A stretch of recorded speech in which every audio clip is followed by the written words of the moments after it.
Thanks very much, Zara. Yes, heat number 9 coming up at a 2-point lead for the Eagles. Very modest there by Ollie, my first ride wasn't that good and then it was okay. I mean, he's got 8 points from his first 3, so he's definitely doing his job.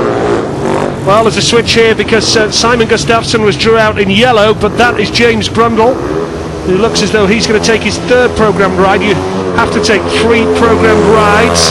There is Billy Gennaro. And he's on Chris Harris's bike. I don't know what's going on there. I know this year he has actually purchased a couple of Chris Harris's engines from last year, so the reason for him being on Bomber's bike, I mean, I've sat on Bomber's bike. I mean, Billy's a bigger guy than me, and Bomber's bikes are built for a midget, so it definitely wouldn't feel that good. This is not good, is it, Jono? When you look at it, Rory Schline's had to borrow one of Simon Stead's bikes.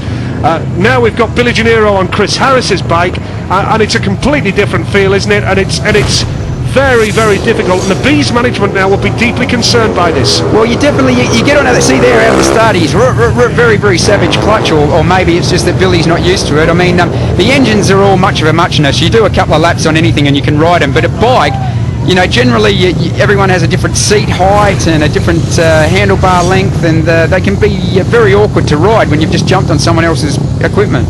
Heat 9 it is. Billy Gennaro goes off the inside then. He's in the blue helmet for Coventry, who are 2 points down on their own shale. Edward Kennick, gate 2 in green for the Eagles of Eastbourne. Gate 3 in red. A big ride needed from this man, Chris Harris. And going off the outside in yellow, James Brundle replacing Simon Gustafsson. Every rider has to take a minimum of 3 outings. That is why Eastbourne have brought Brundle in here, and I suspect later on they will replace him again with Gustafsson because Brundle will have completed his 3 rides. Heat number 9 it is. Good start from that man in green, Edward Kennitt, and now Chris Harris has to do some hard work when he cuts up the inside.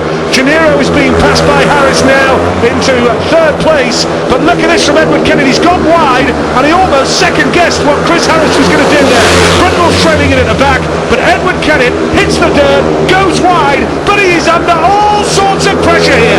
Yeah, but riding a great line. You couldn't pick a better line. I mean, the only way Bomber's going to get him is if he cuts back up the inside here, but I think Eddie Keddit's so much on the race line. Look at him going so wide, and then he'll pick the speed up coming off. Watch this, there he goes. I mean, Billy Gennaro got up level with him, and then he got faster coming off the bend. Watch Bomber here, he'll probably do the cutback. There he goes for the cutback, but nearly tipped it over. All sorts of trouble. All sorts of trouble, Chris Harris. And now, Billy Gennaro takes up the challenge. Gennaro looks a little bit quicker. Kennitt hangs on. It's so tight down the back straight. One last swoop from Gennaro. Kennitt goes wide. Steady Eddie Kennitt does the business for the Eastbourne Eagles, and we have now only got 6 races to go, and the reigning champions are on the back foot on their own shale here at the Brandon Stadium, Coventry. What a meeting! What a way to start the Speedway season here on Sky Sports. Heat number 9.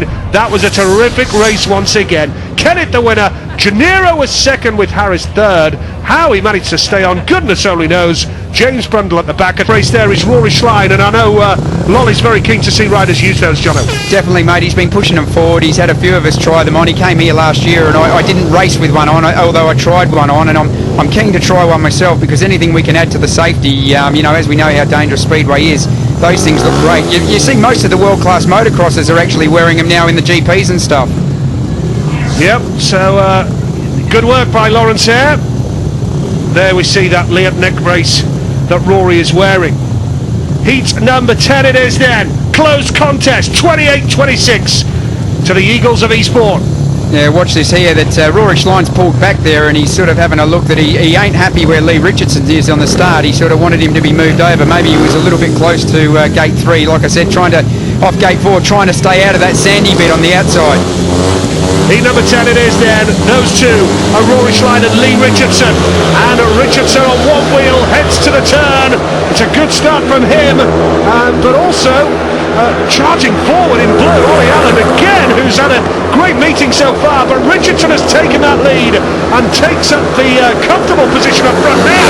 And look at this from the man in yellow, battling his way through. Cameron Woodward once again here for the Eastbourne Eagles. Second place is with Rory Schlein. This would be a 4-2, and this would give the visitors a 4-point cushion going into the last 5 races at what has been a tremendous night of Speedway, and still plenty more to come here tonight. Cameron Woodward riding very, very good there. I mean, Slidey's actually, as the race is going on, is catching up slightly on Lee Richardson, but I don't think he's going to have the measure to actually pass him at all. Lee made a blinding start, smooth ride. It's looking very, very much like everyone wants to be on the same bit of the track. You know, going in not too wide and coming out on the berm, on the dirt line.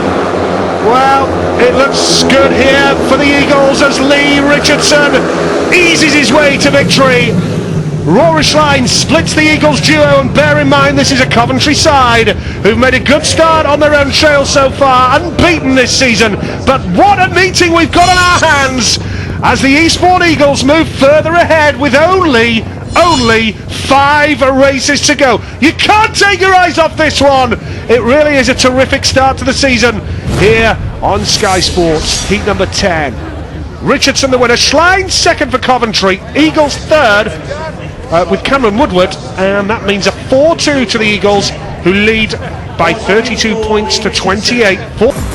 Welcome back to Brandon, where at the moment the champions are down by 4. The new look Eastbourne Eagles are flying away from home. And a few moments ago, the Coventry team headed back to their changing rooms for what we call in the business a good talking to. Yeah, well, they're under pressure, aren't they? They're 4 points down at home, a meeting they fully expect to win. Yeah, you can see a lot of arms waving and a lot of looks of despair, and not a good scene. They need to rally, don't they, quickly? Indeed they do, and all credit to the Eastbourne Eagles. They've started well with opening victories in the first 3 races, and they've continued on. They've actually had heat winners out of 6 out of the first 10 races.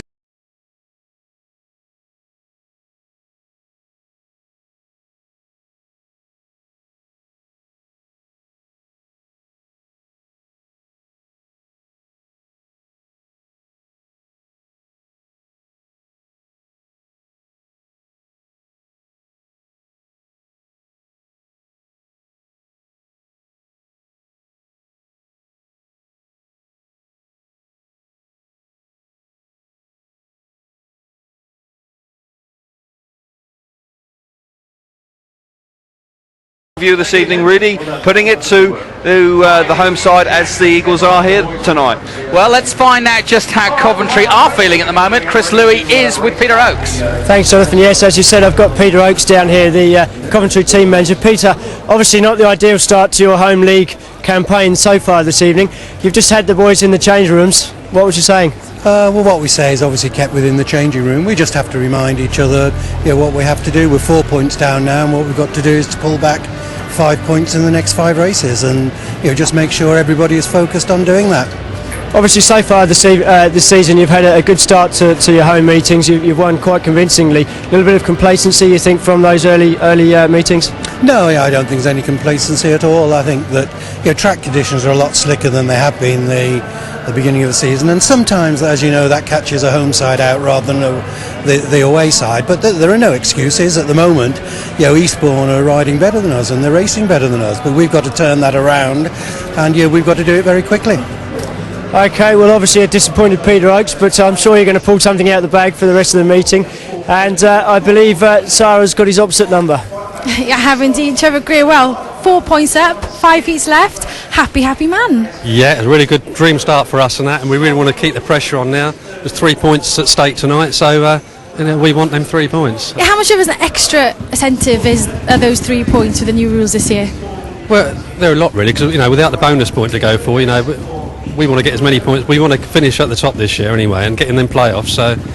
As what we said, about you've got a young team. I think the average age is 22. So, have you surprised yourself this evening, or yourselves? In some ways, yeah, but they just fire themselves up really because they're young and that, and they're all helping each other and that, and it's a good team spirit this year. So, and it's exciting stuff. I can see you're trying to keep the smile from your face, Trevor. All the best for the rest of the night. Right, thank you.